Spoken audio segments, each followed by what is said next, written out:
Hey everyone, you've got Arleos here, and today we are looking at the crafted items in PvP. So you have no doubtedly been PvPing a little bit by now, and perhaps you've earned yourselves a few combatants heraldry marks, either the epic ones, the blue ones, or just the green ones. Now the green ones you are able to sell. You can sell them on the auction house. They are not bound to you.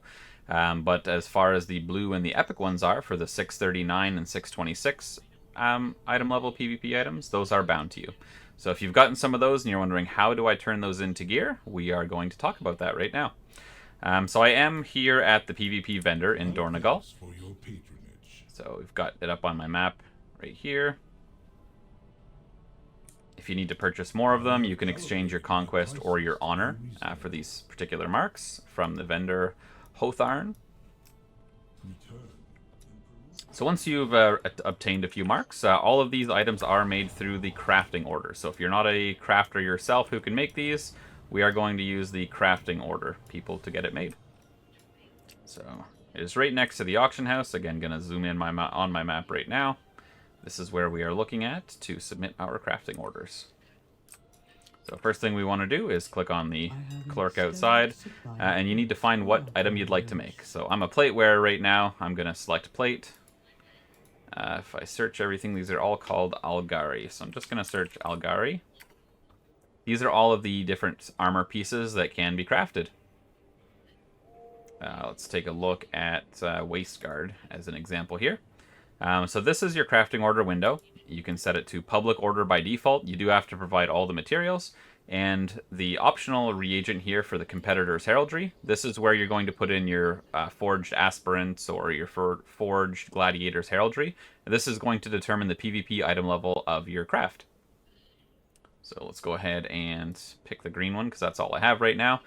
As a public order, you are not able to select the quality. So depending on the person's skill who completes your order, that's going to determine the base level of your the PvE item level, I guess, of your piece. If you make a personal order to someone, you are able to set the minimum quality, so they will not be able to complete your craft unless they're able to do it to at least the quality that you'd like. Now, luckily for PvP items, the PvE item level doesn't matter. So whether it's a 1-star quality or a 5-star quality, you're going to have the same PvP item level. So if you'd like a higher PvE item level, it might be worth looking for a specific crafter so that you can get it 5-starred, for example. That's going to make this one 558 PvE item level and still 613 PvE item level.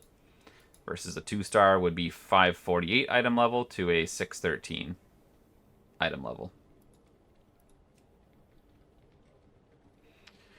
Okay, so you do have to get your items. We've got here Iron Claw Alloy. If you can't make it, it's something that you auction house. Same with your Core Alloy. You might come across some low quality of these while you're out in the world, but easiest way to get them is through the auction house. And you've got two options for optional reagents. Now, one of them we're going to have is the stats you can select. So if you know you want haste versatility as an example, you could get the Missive of the Aurora. So you can kind of hover over each of these to see which one you'd need for any given stat.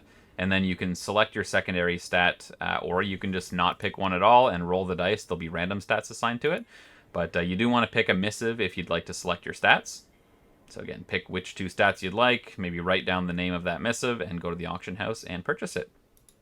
We do also have an option for embellishments, so I don't see a lot of these on PvP gear. You can only have 2 embellishments on your gear total, so you can't have every one of your PvP pieces with an embellishment. You can only have 2. Once you're wearing 2 pieces that are embellished, you would not be able to equip a third. So be mindful when you're using embellishments that you can only have 2 of them equipped at any given moment. Same thing if you can't craft any of these, you can get them from the auction house. So once you have your items set up for whatever you'd like, you can submit your order. Again, a public order or a guild order, or even a personal order. If you have a crafter, if you want to look for a high PvE quality, you can select the minimum quality. You can put in the person's name and their server if they're not on your same server. Select whatever you'd like for your commission, and then you'd hit place order. You do have to have something for a commission or it won't allow you to place it.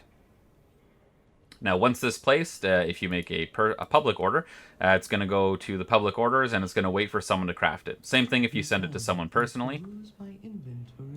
It's not actually going to be finished until that person completes the order. So if you're working with someone directly, tell them that you've sent the order. They should be able to see it, but just in case, you can give people a heads up.